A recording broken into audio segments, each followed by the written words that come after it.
नमस्ते. आपण मागील भागात पाहिले की अर्णवचे धृतीसोबत जबरदस्तीने लग्न होतं आणि तो तिचा पत्नी म्हणून स्वीकार करत नाही. पण आपल्याच दुनियेत असलेली निरागस धृतीला फरक पडत नाही.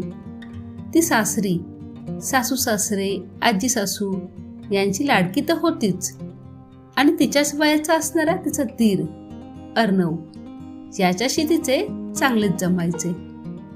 अर्णव सकाळी सकाळी उठल्यावर धृतीचा हात पकडून तिला बाहेर आणतो. तर त्यापुढे काय होईल ते आपण या भागामध्ये पाहूया. तर कथेला सुरुवात करूया. धृती अर्णव सोबत बाहेर येताच आधीच मिसळून ठेवलेल्या रंगाने अर्णव पटकन धृतीला वरपासून खालपर्यंत रिझवतो. हॅपी होली धृती. अरे वा, तू तर एकदम गुलाबी हळदीसारखी दिसतेस, अर्णव म्हणाला. धृती जी गुलाबी रंगात रंगवलेल्या भूतासारखी उभी होती. असं का? तू वाशील का? थांब, दाखवतेस तुला, इथेच थांब जरा, असं म्हणत धृतीने रंगाची बादली उचलली आणि अर्णवच्या दिशेने धावली. अर्णव पोर्चकडे धावला. धृतीने पटकन रंगाची बादली उचलली आणि उलटवली. आणि हे काय, अर्णव तर साफ साफ वाचला. उलट ऑफिसला जाण्याच्या तयारीत पोर्चमध्ये उभा असलेला तिचा लाडका नवरा रंगात न्हावून निघाला. धृती साप चावल्यासारखी कप्प उभी होती. बिचारी डोळे मिटून अशी उभी होती जशी सिंहाच्या शेपटीवर पाय ठेवल्यावर लहान हरणाचे पिल्लू डोळे मिटून आपल्या मरणाची वाट पाहतं. धृतीच्या दिशेने पाठ करून उभा असलेला आकर्ष फोनवर कोणाशी तरी बोलत होता. धृतीकडे वळून बघण्याआधीच अर्णव आला आणि धृतीच्या हातातून रंगाची बादली हिसकावून घेतली. ते भाई बुरा न मानो होली है, अर्णव म्हणाला. धृतीवर परसणारे अंगार आता तोफेच्या गोळ्यासारखे अर्णववर पडत होते. नवऱ्याचा राग पाहून धृतीची बोलती बंद झाली. धृतीचा भेदरलेला चेहरा पाहून अर्णवने नाही तर धृतीनेच रंग टाकला होता हे आकर्षला समजले आणि म्हणून त्याने धृतीचा राग अर्णववर काढला आणि तडक त्याच्या खोलीत गेला. धृती केविलवाल्या नजरेने अर्णवकडे बघत होती. माझा राग स्वतःवर घेतल्याबद्दल थँक्यू. रंगात न्हावून घेतलेली धृती वळली आणि आंघोळीसाठी तिच्या खोलीत गेली. बाथरूम मध्ये एक आकर्ष होता जो रगडून घासून स्वतःवर उडलेला रंग काढत होता. तो नुसत्या टॉवेलमध्ये बाथरूम मधून बाहेर आला. धृती समोर फरशीवर बसून बाथरूम रिकामा होण्याची वाट बघत होती. कपड्यांशिवाय आकर्षला पाहून धृतीने तिची नजर खाली केली. आकर्षला पर्वा नव्हती. तो सडूसारख्या चेहऱ्याने त्याच्या वॉर्डरोब मधून कपडे काढू लागला. धृती चोरट्या नजरेने आकर्षकडे पाहू लागली. हाय, किती क्यूट दिसताय तुम्ही, अगदी सावरिया मूवीतील रणबीर कपूर सारखे. फक्त जरा तुम्ही तुमचा राग कमी करत जा. ती आकर्षकडे चोरून हसत पाहत होती. तिला आपल्याकडे एकटक बघताना पाहून आकर्ष म्हणाला, अंघोळ करायला जायचं नाहीये का? तू आधीच पूर्ण फ्लोअर खराब केला आहेस. अंघोळ करून लगेच साफ कर हे. तेव्हा त्याला लगेच काहीतरी आठवले आणि धृतीला म्हणाला, राहू द्या मॅडम, तू नको साफ करूस, मी कोणत्या तरी सर्वंटला सांगतो. धृती शांतपणे उठली आणि आंघोळीला गेली. आज होळी होती.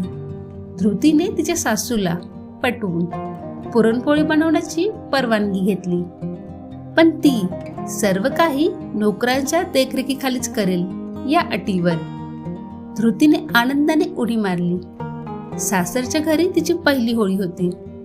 धृतीचे घरचे खेडेगावातले असले तरी तिच्या घरची परिस्थिती चांगली होती. बरीच वडिलोपार्जित जमीन आणि मालमत्ता होती. तसेच गावात सरपंचांचा दर्जा पण होता. धृतीनं मोठ्या आवडीने पुरणपोळ्या बनवायला सुरुवात केली. आईच्या घरातील किचनमध्ये बेधडकपणे वावरणारी धृती इथल्या मॉड्युलर किचनमध्ये सगळ्या गोष्टींना हळुवारपणे स्पर्श करत होती, जेणेकरून तिच्याकडून परत कोणतीही चूक होऊ नये.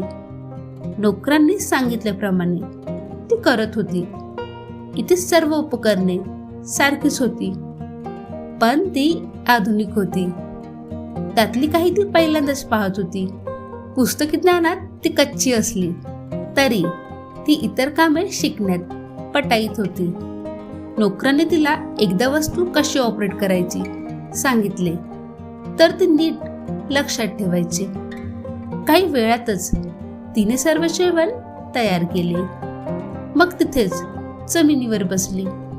आईला किती आठवण येत असेल माझी. मला तर कोणीच विचारलं नाही, आई वडिलांच्या घरी जायचंय का तुला. बिचारी एकटीने सगळं बनवलं असेल.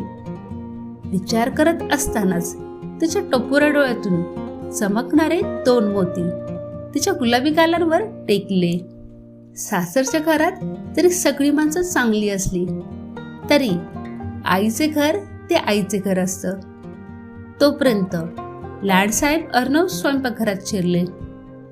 आहा, काय सुगंध येतोय, बघू काय बनवलेस, असं म्हणत तो गरमागरम पुरणपोळी खाऊ लागला. धृतीने हे सर्व तयार केलं होतं हे अर्णवला माहीत नव्हतं. धृतीला कोणीही स्वयंपाकघरात येऊ देणार नाही एवढेच त्याला माहीत होते. वा, काय टेस्ट आहे, कुणी बनवल्यात, नवीन कुक आलाय का धृती, यम्मी, असं वाटतं बनवणाऱ्याच्या हाताला किस करावं, अर्णव म्हणाला. धृतीने पटकन लहान मुलांसारखी हातांची मूठ केली आणि पुढे केलेत. तिला पाहून अर्णव हसायला लागला. आता असं म्हणू नकोस की हे तूच बनवलेस, अर्णव म्हणाला. हो हो, मीच बनवल्यात, धृती म्हणाली. तुला किचन मध्ये कोणी येऊ दिलं, अर्णवने विचारले. आईनी, धृती म्हणाली. आज तर तुझ्या हातचं खाऊन मॉम डॅड काय, माझा डिअरेस्ट भाऊ म्हण, तुझा फॅन होईल, अर्णव म्हणाला. हो का, धृती म्हणाली. त्याला स्वीट खूप आवडतं, अर्णव म्हणाला. तुझा भाऊ कारल्यासारखं बोलतो, धृती म्हणाली. अर्णव थोडा सिरियस झाला. तुला वाईट वाटत असेल ना की तो तुला इम्पॉर्टन्स देत नाही, अर्णव म्हणाला. धृतीने तोपर्यंत चहा बनवला. 1 कप अर्णवला दिला आणि 1 स्वतः घोट घेत म्हणाली.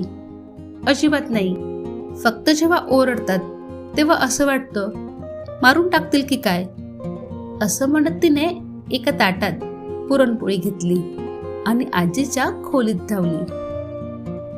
रात्री घरातील वातावरण वेगळे होते. धृतीच्या पुरणपोळ्याचे जेवणाचे सर्वजण कौतुक करत होते, एक आकर्ष सोडून. सगळ्यांची नजर चोरून त्याने 3-4 पुरणपोळ्या खाल्ल्या होत्या, पण धृतीचे कौतुक कसे करणार. त्या गावढळ मुलीची स्तुती केल्याने त्याला तसा अपमान झाल्यासारखे वाटले असते.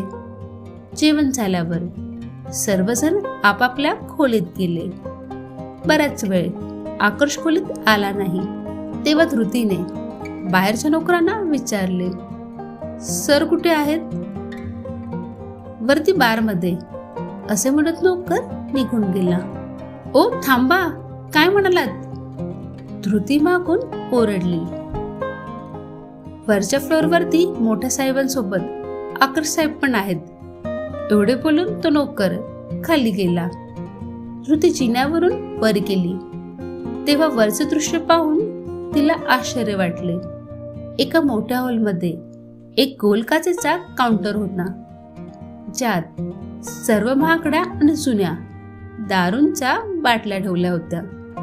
काउंटर जवळच्या मोठ्या सोफ्यासारख्या खुर्च्यांवर आकर्ष आणि त्याचे वडील रक्षित बसून दारू पित होते. ही एकमेव जागा होती जिथे आकर्ष काही वडिलांशी बोलत होता. नाहीतर धृतीशी लग्न केल्यापासून तो नीट त्याच्या वडिलांशीही बोलला नाही. घोर कलयुग. धृती तिचे दोन्ही हात कानाला लावत म्हणाली, बाप बेटा एकत्र बसून दारू पितायत. मला एखादा भाऊ असता आणि त्याने असं केलं असतं तर बाबांनी पट्ट्याने फोडून काढलं असतं. पट्ट्याने तिला तिच्या गावातील मैत्रीण रेणू आणि मीनलची आठवण करून दिली. लग्नाला 3 महिने उलटले नसताना रेणू तिच्या आई वडिलांच्या घरी आली. तेव्हा तिने सांगितले की तिचा नवरा रोज रात्री दारूच्या नशेत येतो आणि तिला बेल्टने मारहाण करतो. मिनलचीही तीच अवस्था झाली होती. मिनल आईला सांगत होती की काकू ही दारू भल्या माणसाला चरावर बनवते. माझा नवरा रोज रात्री विनाकारण मला मारहाण करतो. काकू खरंच सांगते, अशा माणसासोबत नको वाटतं राहायला. निराकस धृती थरथरत होती. त्यांनीही माझ्याशी असंच केलं तर? रेणूने लव्ह मॅरेज केलं तरी तिला तिचा नवरा रोज कुटतोय. इथे तर यांनी सुरुवातीपासूनच नेम साधून ठेवलाय आणि आज मारलं तर? तिला भीतीने घाम फुटला होता. अचानक तिची नजर आकर्षा कमरेला बांधलेल्या ओरिजिनल चामड्याच्या गुळगुळीत ब्लॅक बेल्ट वर पडली. तिने घाबरून डोळे मिटले आणि तिच्या खोलीत पळ काढला. इकडे बारमध्ये रक्षित नवीन प्रोडक्ट लॉन्च करण्याबद्दल आकर्षी डिस्कस करत होता. मी 3 दिवसानंतरची तारीख फायनल केली आहे. आपण 3 प्रोडक्ट एकाच इव्हेंटमध्ये लॉन्च करूया आणि मीडियालाही इन्व्हाइट केलंय. सो घरचे सगळे असल्यास तिथे चांगले होईल, रक्षित म्हणाला. आकर्ष जो त्याच्या ग्लासात बर्फाचे तुकडे टाकत होता. घरचे सगळे असतील पण तुमच्या कुटुंबाच्या डेफिनेशन मध्ये ते गावंढळ असेल तर आय एम सॉरी, मी तिच्यासोबत कुठेही जाणार नाही. कुठल्या इव्हेंटला तर अजिबात नाही, आकर्ष म्हणाला. आता ती तुझी बायको आहे, तिला जरा रिस्पेक्ट दे, रक्षित म्हणाला. टेबलावरती काचेचा ग्लास आपटत आकर्ष रागाने उभा राहिला. तुम्ही जबरदस्ती लग्न लावू शकता, तुम्ही जबरदस्ती नाते नाही बनवू शकत डॅड, आणि ट्राय पण करू नका. ती तुमची सून आहे, तिला तुम्ही सोबत घेऊन जा. मी तिला माझी वाईफ म्हणून कुठेही नेणार नाही. एवढं बोलून आकर्षने एका दमात 4-5 ग्लास रिचवले आणि रागाने पाय आपटत आपल्या खोलीकडे वळला. तो खूप नशेत होता. रागाने त्याचे डोळे लाल झाले होते. धडाम करत तो बेडवर पडला आणि मग त्याची नजर समोरच्या सोफ्यावर गेली. त्याचे डोळेही त्याला नीट उघडता येत नव्हते. समोरच्या सोफ्यावर कपड्यांचा डोंगर आहे असं त्याला वाटत होतं. ही बाई काय करत राहते, माझ्या खोलीत राहून काय माहीत. सोफ्यावर कपडे सगळीकडे पसरलेत आणि हिला अजिबात काळजी नाहीये. तो हळूच उठला आणि लटपटणाऱ्या पायांनी सोफ्याकडे चालू लागला. त्याला वाटू लागलं की कपड्यांचा ढीग हलत आहे. तो नीट बघू लागला आणि एक एक करून कपडे बाजूला फेकू लागला. शेवटी त्याने जोरात एक जाड ब्लँकेट ओढलं आणि त्याच्या आत भीतीने थरथरत असलेली धृती बसली होती. तू? आकर्ष डोळे चोळत तिच्याकडे बघायचा प्रयत्न करत होता. तर मित्रांनो, उर्वरित कथा पुढील भागामध्ये येईल. तर हा भाग तुम्हाला कसा वाटला हे कमेंट्स मधून जरूर सांगा. आणि कथा आवडली असेल तर प्लीज तिला लाईक आणि शेअर करायला विसरू नका. कथा पाहण्यासाठी खूप खूप धन्यवाद.